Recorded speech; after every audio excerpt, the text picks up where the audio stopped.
اللهم صل وسلم على سيدنا محمد وعلى آل سيدنا محمد في كل لمحة ونفس بعدد كل معلوم لك. باب النهي عن سوء الظن بالمسلمين من غير ضرورة. Halaman 329.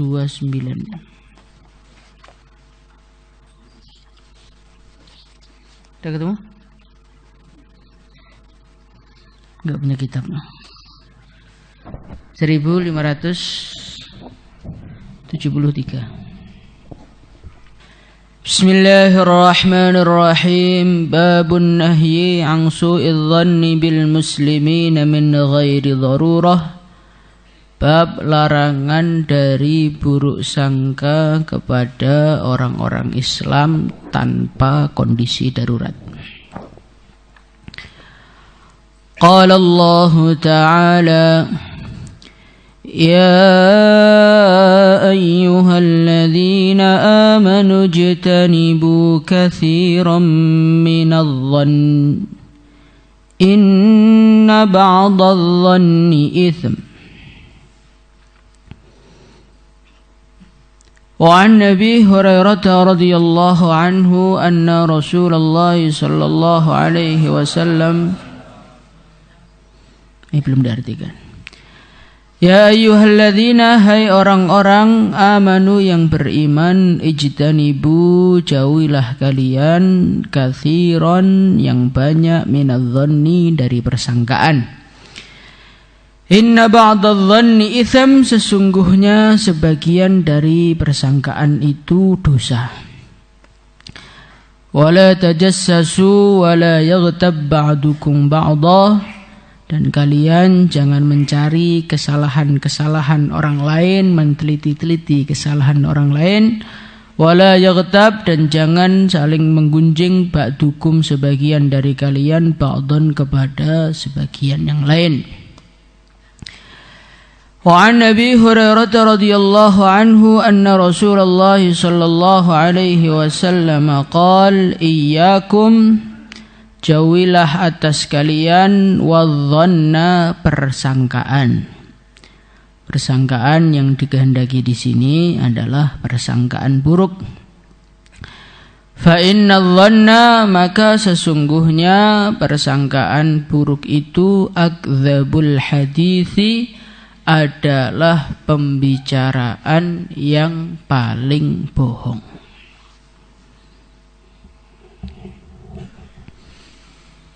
Di dalam bab ini, melalui firman Allah Subhanahu wa taala dan sabdanya Rasulullah sallallahu alaihi wasallam, ini menjelaskan kepada kita tentang larangan berburuk sangka. Buruk sangka ini adalah suatu perkara yang sangat-sangat buruk. Suatu perkara yang menimbulkan kerusakan di mana-mana. Suatu perkara yang memecah belah hubungan antar orang Islam, hubungan antar keluarga, hubungan antar suami istri, hubungan antara santri dengan gurunya, hubungan dengan siapapun, itu akan rusak ketika buruk sangka telah masuk di dalamnya. Maka dari itu Allah Subhanahu wa ta'ala memperingatkan kepada kita, Ya ayyuhalladzina amanu ijtanibu katsiran minadh-dhann. Hai orang-orang yang beriman, jauhilah atas kalian katsiran minadh-dhanni, yang banyak dari persangkaan. Inna ba'dadh-dhanni itsm, karena sebagian persangkaan itu adalah dosa. Jadi persangkaan itu ada persangkaan baik, ada persangkaan buruk. Nah, kalau persangkaan buruk ini dosa. Al-Imam An-Nawawi rahimahullahu ta'ala, beliau menjelaskan, su'udh-dhanni haramun mithlul qaul. Buruk sangka itu hukumnya haram sebagaimana ngomong yang jelek itu juga haram, maka buruk sangka ini juga haram. Karena ini perkara yang sangat jelek sekali. Apalagi kalau buruk sangka itu diikuti, terus buruk sangka itu dituruti, maka akan menimbulkan keburukan-keburukan yang tidak ada habisnya. Dan ini biasanya banyak di kalangan perempuan. Zaman dulu, tapi kalau sekarang laki-laki perempuan sama aja. Ada temennya lewat nggak nyapa, langsung disuudoni itu. Ini orang sekarang kok sudah sombong sekali sih. Saya yang ada di sampingnya tidak dianggap sama sekali. Itu suudzon itu. Ada temannya ngaji persiapannya komplit. Ini ngaji kata-katanya diperindah, ini riya ini. Itu suudzon. Ada temannya pakai baju yang bagus. Ahli ilmu kok pakai perkara-perkara yang mewah. Ini bertentangan dengan syariat ini. Ini suudzon ini. Nah ini kalau diikuti, dituruti, apa yang terjadi selanjutnya? Yang terjadi selanjutnya adalah kita ingin mencari-cari keburukan orang yang kita suudzoni ini. Anak ini kok menurut rasa hati saya, wah, pakai rasa hati segala ini. Ini kok ada nggak beresnya ini? Terjadi suatu persangkaan buruk dalam hati kamu tanpa dasar, hanya berdasarkan rasa. Ini kalau dituruti, apa yang terjadi? Yang terjadi adalah kita akan menjadi orang yang meneliti keburukan orang. Kita lihat, coba mau saya teliti ini. Biasanya perasaan hati saya ini nggak pernah salah kok, merasa wali lagi. Maka diteliti. Oh betul ini, indikasinya memang dia ini orang jahat. Setelah kita meneliti keburukan orang dan kita merasa perasaan kita betul, lanjutannya apa? Lanjutannya kita akan membicarakan keburukan orang tersebut. Jadi suudzon itu kalau diikuti, yang pertama menjadikan kita ingin lebih tahu mengenai dia, negatifnya bukan kebaikannya, keburukannya pengen lebih kita ketahui. Setelah keburukannya kita dapatkan, maka kita ekspos. Kita menjadi raja penggunjing dan ratu penggunjing di dunia. Di masjid ngunjing orang, nanti di pasar ngunjing orang, di kelas ngunjing orang, sampai ngaji loh ngunjing orang juga. Maka Allah Subhanahu wa taala di dalam ayat ini setelah memperingatkan orang untuk menjauhi persangkaan, Allah berfirman wala tajassasu wala yaghtab ba'dukum ba'd. Apa hikmahnya Allah menceritakan mengenai tajassus dan ghibah setelah bercerita mengenai persangkaan buruk? Kenapa? Karena tajassus dengan ghibah ini adalah paket lanjutan dari orang yang berburuk sangka. Maka dari itu di dalam kehidupan kita usaha jangan suudzon kepada orang lain. Insyaallah ya. Karena suudzon itu penyakit ya. Suudzon itu penyakit. Nah, bagaimana caranya biar kita ini tidak suudzon? Pertama-tama kita harus mencari tahu suudzon itu sumbernya dari mana. Suudzon itu atau persangkaan buruk, pemikiran negatif, sudut pandang negatif, ini ada dua sumbernya. Ada sumber zahir dan ada sumber batin. Sumber zahirnya apa? Sumber zahirnya itu biasanya menurut penelitian kedokteran, negative thinking atau pemikiran, sudut pandang yang negatif itu muncul dari badan yang tidak sehat. Maka orang tuh kalau sakit perut atau sakit kepalanya, maka dia itu lebih menjadi orang yang berperasaan dibandingkan dengan orang yang sehat. Kalau orang sehat lihat orang nggak nyapa biasa aja, tapi kalau orang sakit lihat orang lewat nggak menyapa dia lebih sakit hati. Karena orang tuh kalau sakit energi negatifnya tuh lebih banyak dibandingkan energi positifnya. Maka kita ini kalau tidak ingin menjadi orang yang suka suudzon, harus dijaga kesehatannya. Insyaallah ya. Maka di Al-Fatah dilatih furusyah, biar kalian lari-lari, dijemur siang-siang. Itu biar apa? Biar badannya sehat, akhirnya pikirannya nggak aneh-aneh. Kalau kalian tuh dekem aja di rumah, di kamar, makan tidur, maka nanti negatif tok isinya. Akhirnya menjadi majelis ghibah, menjadi majelis yang mencaci manusia, menggunjing manusia.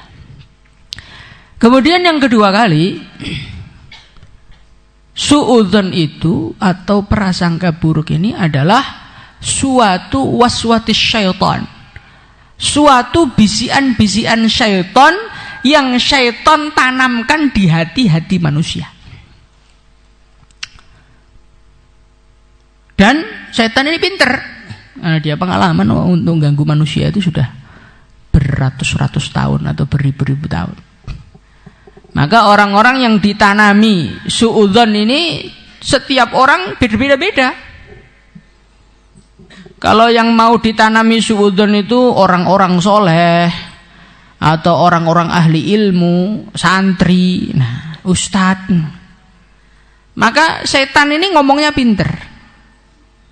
Hei fulan, kamu itu orang yang sudah banyak doa, orang yang sudah banyak ngaji. Ini sebagaimana diceritakan dalam Ruhul Bayan. Kamu ini adalah orang yang sudah mendekat kepada Allah. Maka percayailah firasat yang ada dalam hati kamu.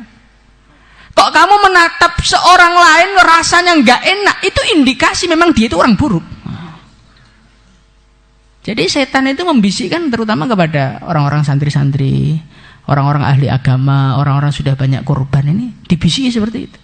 Ini yang rasa nggak enak, rasa suudzon kepada orang lain yang ada di dalam hati kamu. Ini bukan suudzon ini adalah ketajaman firasat kamu.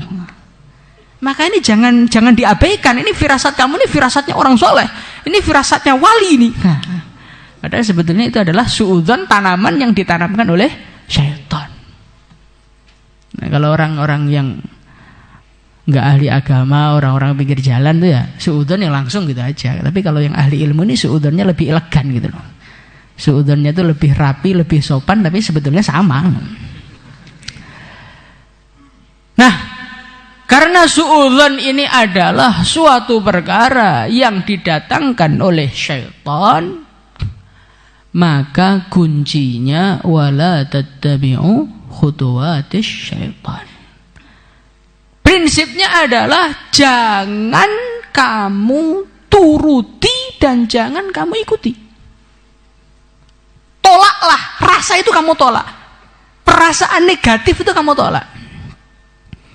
Dikatakan di dalam satu hadis, idza dzanantum bidzannis su' au kama qala Rasulullah sallallahu alaihi wasallam, kalau kalian merasa berprasangka kepada orang lain dengan prasangka buruk, idza dzanantum fala tuhaqqiqu. Kalau kalian itu mempunyai perasaan enggak enak, prasangka buruk dengan orang lain, fala tuhaqqiqu, maka perasaan itu jangan kamu nyatakan, jangan kamu tancapkan di dalam hati kamu, tapi tolaklah sekuat tenaga kamu. Karena biasanya orang tuh kalau perasaan buruk sangka itu ada, kok diiyakan, maka nanti akan melangkah untuk mencari-cari kebenaran perasaan saya ini benar apa tidak, dan itu sudah salah gitu. Maka ketika ada perasaan buruk sangka masuk dalam hati kamu, langsung kamu tolak. Tanamkan di dalam hati kamu, tidak. Orang Islam itu orang baik, bukan orang buruk. Sayyidina Ja'far As-Shadiq rahimahullahu ta'ala, beliau mengatakan, ketika di dalam hati saya ada rasa suudzon kepada orang Islam, maka saya akan cari 1 sampai 70 alasan untuk menolak suudzon tersebut. Ini penting nih. Kalau merasa buruk sangka dengan orang lain, maka saya datangkan 1 sampai 70 alasan biar alasan itu hilang biar suudzon itu hilang dari hati saya. Kalau kita kan enggak. Kita malah cari alasan-alasan untuk membenarkan suudzon kita. Kita tanya sama teman saya, itu fulan kok sekarang enggak berubah? Iya itu. Malam itu jarang tidur. Oh, pantas, makanya dalam hati saya kok gak enak sama dia. Nah ini iblis ini. Maka idza dzanantum fala tuhaqqiqu. Kunci yang kedua, kamu tolak. Seburuk-buruknya orang iman itu masih ada kebaikannya. Maka dari itu, kamu ketika ada rasa suudzon di dalam hati kamu kepada orang Islam, datangkan alasan yang pertama. Alasan pertama masih menang suudzonnya, datangkan alasan kedua. Alasan kedua masih menang suudzon, terus sampai 70 alasan untuk mengalahkan suudzon ini. Kok dengan 70 alasan masih menang suudzonnya, katakan di dalam hati, mungkin dia punya alasan yang lain yang aku belum mampu untuk mencernanya. Itu penting sekali, Kang. Penting sekali untuk menolak suudzon, itu penting sekali. Apalagi kalau suudzon tersebut datang kepada kita yang ditujukan kepada orang-orang soleh. Loh, ini lebih bahaya lagi. Kepada orang-orang yang dekat kepada Allah, kepada orang-orang yang zahirnya ahli agama, kepada orang-orang yang zahirnya ngaji, kepada orang-orang yang zahirnya dihormati oleh umat Islam. Wah, ini suudzon kepada mereka itu bahaya sekali. Maka para ulama mengatakan dagingnya para ulama itu racun. Sehingga kita ini jangan sampai jatuh di dalam suudzon kepada orang-orang soleh. Insyaallah ya. Sampai seorang ulama dikatakan dalam Ruhul Bayan, beliau mengatakan suhbatul asyrar turithu husnadh-dhanni bil abror. Terkadangan, kata beliau, orang itu perlu berkumpul dengan orang-orang jelek. Supaya apa? Supaya husnudzon dengan orang-orang soleh. Maka kamu lihat dalam kehidupan ini, yang suudzon kepada orang-orang soleh itu siapa? Orang yang terlalu dekat dengan orang-orang soleh itu. Yang khidmat tiap hari, nyiapkan makannya, itu biasanya suudzon malah mereka itu. Karena nggak mungkin kan orang-orang soleh itu 24 jam soleh terusan juga. Nggak mungkin, kadang-kadang ada kekurangannya. Di saat itulah muncul suudzon dalam diri kita. Keluarganya, nah itu biasanya seperti itu. Maka di mana-mana itu orang yang tidak bisa menghormati ulama siapa? Keluarganya. Karena mereka merasa dekat, ketika merasa dekat melihat kekurangannya, ketika melihat kekurangannya muncul suudzon. Maka dari itu perlu jaga jarak juga dengan orang-orang soleh supaya kita ini husnudzon kepada mereka. Karena orang itu kalau tidak terlihat, yang kita rasakan itu kebaikannya. Tapi kalau kita duduk tiap hari, itu kadang-kadang yang tampak malah keburukannya. Saking para ulama itu pengennya orang itu nggak husnudzon dengan orang soleh itu sampai dengan cara, wes lebih baik menjauh aja daripada dekat malah jadi masalah. Kemudian yang ketiga, sebagaimana saya katakan tadi bahwasannya suudzon itu berasal dari syaitan, dan syaitan itu kalah dengan orang yang berlindung kepada Allah, orang yang taat kepada Allah. Maka ketika di dalam hati kita ada rasa suudzon kepada orang lain, obatnya bagaimana? Tingkatkan ketakwaan kepada Allah. Tingkatkan istighfar, tingkatkan nangis kepada Allah, tingkatkan baca Quran, tingkatkan membaca doa, tingkatkan zikir. Lah syaitan ini akan menyingkir dari orang-orang yang mendekat kepada Allah. Orang itu kalau sudah tenggelam kepada zikrullah, tenggelam kepada cinta kepada Allah, yang gak sempat loh memperhatikan manusia, itu gak sempat. Orang kalau sudah sampai tingkatan fana itu makhluk hilang, bagaimana dia mau suudzon sama makhluk? Makhluk itu udah hilang dari pandangannya. Kita bisa suudzon sama manusia itu karena kita ini belum dekat sama Allah, belum sibuk sama Allah, masih sibuk ngelihat sana, sibuk ngelihat sini, sibuk membicarakan sana, sibuk membicarakan sini. Akhirnya suudzon itu selalu muncul dalam hati kita. Maka bagaimana kita usaha meningkatkan ketakwaan kita kepada Allah, insyaallah ya. Kemudian terakhir, suudzon itu muncul dari mana? Muncul dari orang yang benci. Wa ainur ridha an kulli aibin kalilatun kama anna ainas suhti tubdi masawiya. Orang tuh kalau dalam hatinya ada cinta, keburukan tuh nggak kelihatan kok. Lah kalau keburukan nggak kelihatan, ya kita nggak akan suudzon. Tapi kalau orang itu dasarnya sudah benci, maka kebaikan itu disuudzoni.